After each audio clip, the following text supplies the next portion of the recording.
Hello students, उम्मीद करती हूँ आप सब बहुत अच्छे होंगे। बच्चों, आज हम पढ़ने वाले हैं पाठ 4 शब्द विचार। तो शब्दों के बारे में पढ़ेंगे। चलिए देखते हैं। आप जानते हैं कि भाषा की सबसे छोटी इकाई वर्ण है। वर्णों के मेल से शब्द बनते हैं।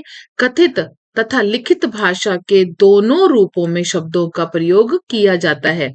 शब्दों के बिना हम अपनी बातों को दूसरों तक नहीं पहुंचा सकते। प्रत्येक शब्द का कुछ न कुछ अर्थ अवश्य होता है, क्योंकि अर्थहीन शब्दों को, यानी जिन शब्दों का कोई मतलब नहीं होता, उनको हम वाक्यों में प्रयोग नहीं किया जा सकता। वाक्य में प्रयुक्त होने वाला शब्द पद कहलाता है। अतः शब्द को हम इस प्रकार परिभाषित कर सकते हैं कि सब विभिन्न ध्वनियों के मेल से बनी सार्थक रचना शब्द कहलाती है। भाषा में शब्दों का प्रयोग स्वतंत्र रूप से किया जाता है। जब कोई शब्द वाक्य में प्रयुक्त होता है तो वह वाक्य रचना के नियमों से बंध जाता है, जबकि शब्द तो वाक्य से बाहर की इकाई है, इसीलिए वह स्वतंत्र है। अतः शब्द भाषा की स्वतंत्र इकाई है। हिंदी भाषा में अध्ययन की सुविधा के लिए सार्थक शब्दों का वर्गीकरण 4 आधारों पर किया गया है। स्रोत या उत्पत्ति के आधार पर, रचना या बनावट के आधार पर, अर्थ के आधार पर और प्रयोग के आधार पर। तो पहला हम पढ़ेंगे स्रोत या उत्पत्ति के आधार पर शब्द भेद। तो स्रोत का अर्थ होता है उद्गम या निकलने का स्थान, यानी जहां से वो स्टार्ट हुआ है, जहां से उसका जन्म हुआ है। किसी भाषा में जो शब्द जहां से आया है, उस स्थान को उस शब्द का स्रोत यानी जन्म स्थान कहा जाता है। हिंदी भाषा में प्रयोग होने वाले शब्दों को स्रोत के आधार पर निम्नलिखित भागों में बांटा जा सकता है। पहला है तत्सम शब्द। संस्कृत में वे शब्द जिनका हिंदी में ज्यों का त्यों प्रयोग किया जाता है, यानी जैसे लिए थे उसी रूप में उसका प्रयोग किया गया है, वे शब्द क्या कहलाते हैं? तत्सम शब्द कहलाते हैं। पहला शब्द है अध्यापिका, निराश, प्रभु और मयूर। कुछ अन्य तत्सम शब्द हैं अधिक, गुरु, अवतार, आकर्षण, उपमा, उपयोग, दुर्बल, निकट, निवास, निर्भय, निराश, पराधीन, परिवार, विनय, समाचार, सरल, परोपकार, प्रभु, प्रजा, प्रणाम आदि। दूसरे शब्द होते हैं तद्भव शब्द। संस्कृत के वे शब्द जो परिवर्तित रूप में हिंदी भाषा में प्रयोग किए जाते हैं या प्रयोग किए जा रहे हैं, उन्हें हम तद्भव शब्द कहते हैं। जैसे किसान, सूरज, आम, आग। कुछ और भी इनके उदाहरण है, चलिए पढ़ते हैं। तो तत्सम शब्द है वर, जबकि इसका तद्भव रूप है दूल्हा। तत्सम शब्द है नृत्य, तद्भव रूप है नाच। इसी तरीके से कुछ और शब्द भी हैं। नव यानी नया, बाहु यानी बाह, गुण यानी गुण। इसी तरीके से यहाँ पे कुछ और भी उदाहरण हैं, आप इन्हें देखिए। तीसरा अंतर आता है देशीय या देशज शब्द। जो शब्द तत्सम या तद्भव न होकर देश की विभिन्न बोलियों के प्रभाव से विकसित हुए हैं, वे देशज शब्द कहलाते हैं। जैसे जगमगाना, चहचहाना, धड़धड़ाना, फड़फड़ाना, कटक कटाना, पपीता, गत्ता, लकड़बग्घा, पगड़ी, झुमका, मक्का, मकोड़ा, लोटा, खटिया, गिलौरी आदि। विदेशी या आगत शब्द।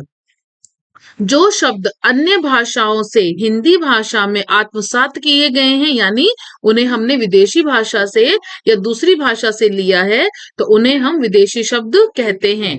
जैसे अंग्रेजी से आए हुए शब्द हैं rickshaw, radio, driver, railway, engine, pen, copy, office, fees, school, college, principal, bus, roadways, stove, bus stand, जज, bank, plate, blade, machine, injection, pant आदि।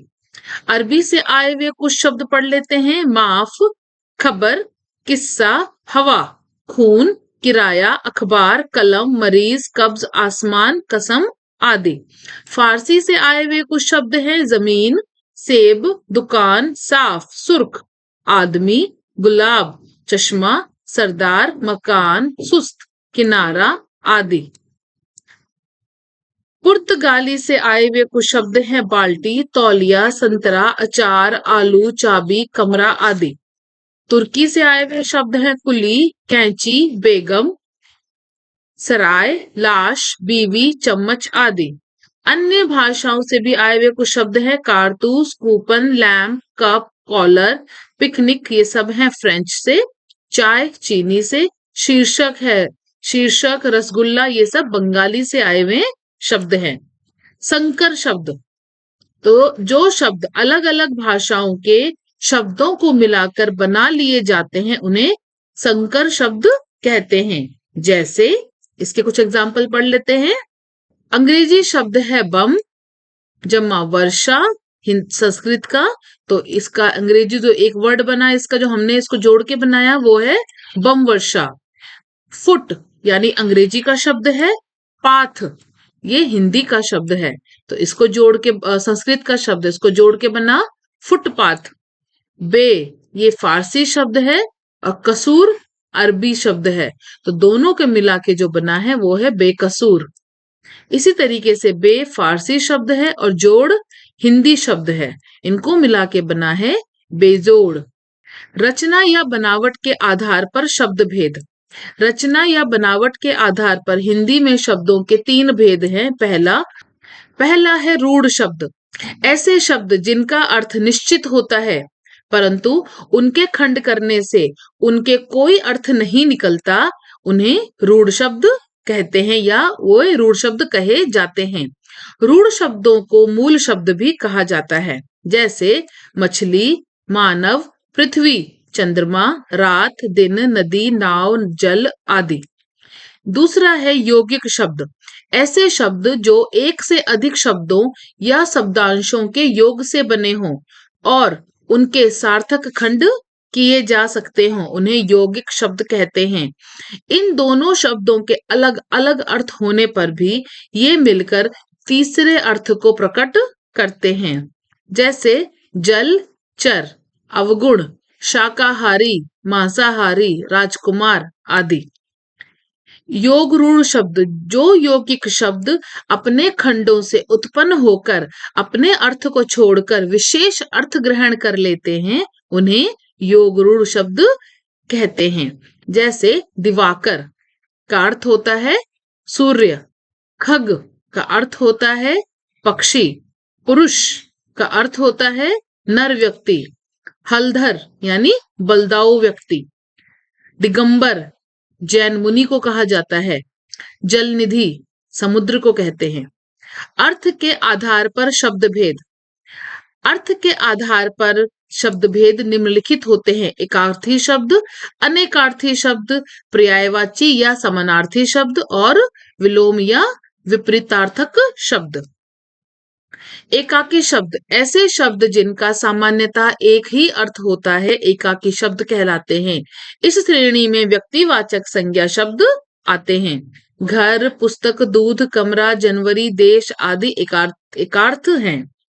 अनेकार्थी शब्द, जिन शब्दों के एक से अनेक अर्थ होते हैं उन शब्दों को अनेकार्थक शब्द कहते हैं। जैसे कपि, कपि का अर्थ होता है बंदर और एक कपि का अर्थ होता है हाथी और एक कपि का अर्थ होता है सूर्य।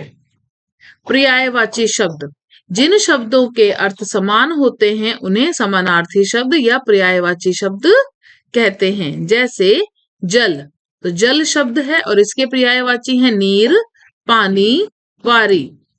फूल एक शब्द है और इसके पर्यायवाची है पुष्प, सुमन, कुसुम। समुद्र शब्द के पर्यायवाची हैं जलधि, नीरनिधि, वारिधि। विलोम शब्द, विलोम का अर्थ होता है विपरीत।